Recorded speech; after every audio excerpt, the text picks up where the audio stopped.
What's up, nerds? I'm Kendrick, your not-so-friendly neighborhood otaku, and welcome to my channel where I talk all things anime, manga, manhwa, and webcomics.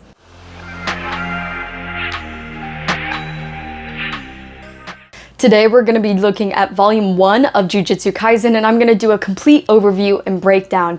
This series is great for anyone who's a first-time JJK fan, anime only, or who, like me, as the series progresses, finds the details to become a little confusing and convoluted. I found that going back and rereading the series has been really helpful for me to remember some of those key moments, but rather than you having to go back and do it all yourself, I'm going to be providing these 8 to 10 minute videos that are perfect little recaps you can always go back to and reference. So let's get into Volume 1. In Chapter 1, Megumi is sent to Sendai City to look for a special grade cursed object. When he doesn't find it, he calls Gojo, who tells him to not come back until he's retrieved it. We then cut to Yuuji, Sasaki, and Iguchi hanging out in their occult research club space using a Ouija board to make fun of the student council president. When the student council president storms in, Yuuji jokingly threatens to curse him and points out the paranormal activity taking place on the rugby field.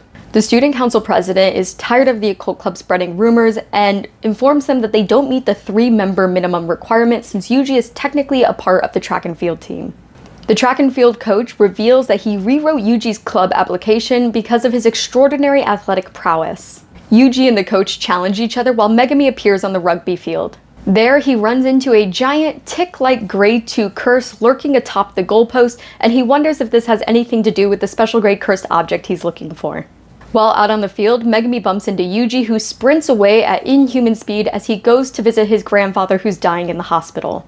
After saying goodbye to his grandfather, Yuuji runs into Megumi in the lobby, who asked about a special grade cursed object that's sealed with a talisman. Yuuji then hands a box that the occult club found to Megumi, but it's empty.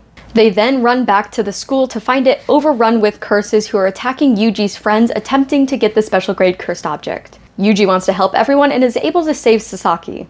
Then, curses crash through the roof and attack Megumi, who becomes injured, which causes his Shikigami to disappear. Despite Megumi's order to run away, Yuuji tries to fight the curses. Even with Yuuji's raw power and strength, his attacks are useless. Megumi explains that only a curse can fight a curse, and they're trying to eat the cursed object in order to gain its power and energy. Wanting to save his friends, Yuuji then eats the finger. After seeing this, Megumi believes Yuuji will die as there's only a 1 in a million chance that the item will incarnate. And as luck has it, Yuuji transforms into Ryomen Sukuna. However, Megumi considers this the worst case scenario as Sukuna wants to massacre all humans. Yuuji's consciousness fights back and he's able to gain control of his body again, but in becoming Sukuna's vessel, Megumi believes they will immediately want to exorcise the curse now known as Yuuji. In Chapter 2, Yuuji awakens in a room surrounded by talismans similar to Yuta in Volume 0, bound to a chair and interrogated by Gojo. Yuuji doesn't understand what's happening and he asks about his friends. Gojo then says he should worry more about himself as his secret execution date has been set. After seeing Yuuji switch consciousness with Sukuna to prove that he has control, Gojo knocks him out and then talks to Megumi. Megumi pleads for Yuuji not to be executed despite jujutsu regulations. Gojo then proposes to the higher-ups that they delay Yuuji's execution until all of Sukuna's cursed fingers are dealt with. As Sukuna's vessel, Yuuji can devour them, and the higher-ups agree that his execution can be delayed until he consumes them all. After agreeing to become a jujutsu sorcerer, Yuuji eats another finger.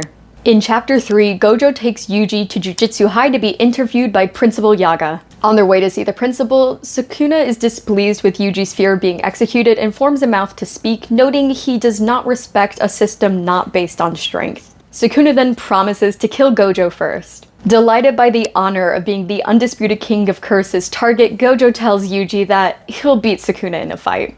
In the interview with Principal Yaga, Yuuji explains that it was his grandfather's dying wish for Yuuji to help people. This answer displeases Yaga, who disqualifies Yuuji from joining the school. Believing people are more honest when they're cornered, Yaga uses the doll he made infused with curse energy to attack Yuuji.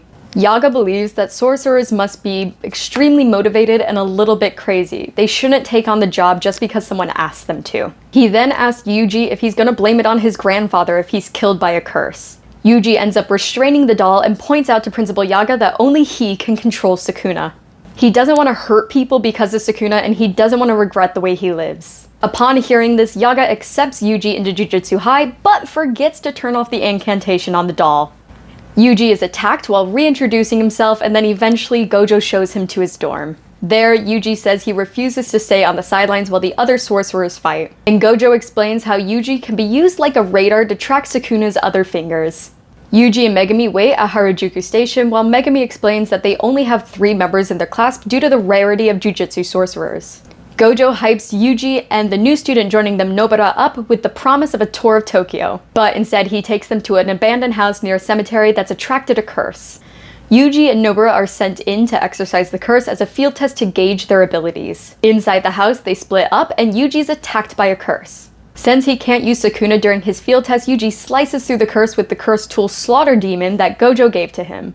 Nobara encounters a mannequin possessed by a curse and uses her tools to attack, realizing that the curses in Tokyo are a little bit stronger than the ones that she's used to in the countryside. In Chapter 5, Nobara throws her cursed nail at the cursed mannequin's head, blowing it apart with cursed energy. After exercising the curse, she sees a little boy in the corner. When he refuses to come out, she decides to go look for Yuuji. However, the boy calls out to her, and when Nobara turns around, she realizes the boy is being held hostage by an intelligent, low-level curse. When she lays down her weapons, Yuuji bursts through the wall, slicing through the curse with his curse tool. The boy is rescued, but the curse attempts to get away. Nobara uses her cursed straw doll technique to exorcise the fleeing curse. Nobara then tells Yuuji she wants to become a sorcerer to stay true to herself and because she wanted to move to Tokyo, influenced by a girl she used to know named Sayori. Elsewhere, a cursed wound starts to grow into a special grade cursed spirit, which in 2018, 3 students attempted to deal with, but one of them died.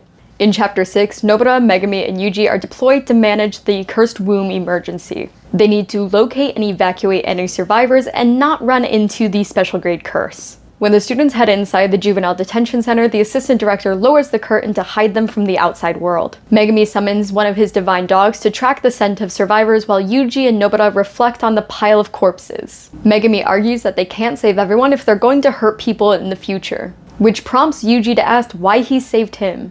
Nobara attempts to break up their argument but suddenly falls down a hole.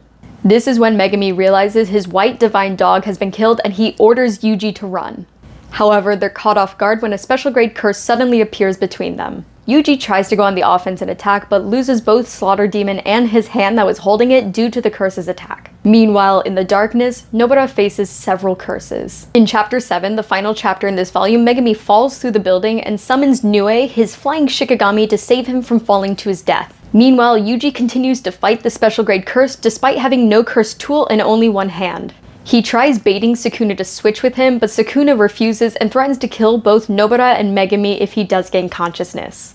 Yuuji is outmatched by the special grade curse's strength and loses some fingers on his remaining hands while attempting to fight. Although he's only trying to buy enough time for Megumi and Nobara to escape, Yuuji realizes he could easily die and is disappointed in how weak he is. Nobara kills a majority of the curses she's faced but is overwhelmed by the sheer volume of them. Before she's devoured, Megumi rescues her with his toad Shikigami. While Yuuji continues to take a beating, he realizes he can harness that negative feeling that he has about his own weakness and turn it into cursed energy. Yuuji then attempts to gather this cursed energy and attack the special grade curse, but it has no effect. Soon, Yuuji hears the howl of Megumi's divine dog, signaling that both Megumi and Nobara are out and safe. This means that Yuuji can unleash Sukuna. And that is volume 1. For those of you who made it all the way to the end, thank you so much for watching. As usual, I'm going to put one video out a week, every week, between Thursday and Saturday at 1 p.m. Eastern Standard Time. Next week, I'm going to be diving into volume 2 of Jujutsu Kaisen. I may also post a second video next week, depending on time, about some of the other manga and webcomic series that I'm currently reading. But that is all for today, and I will see you next time.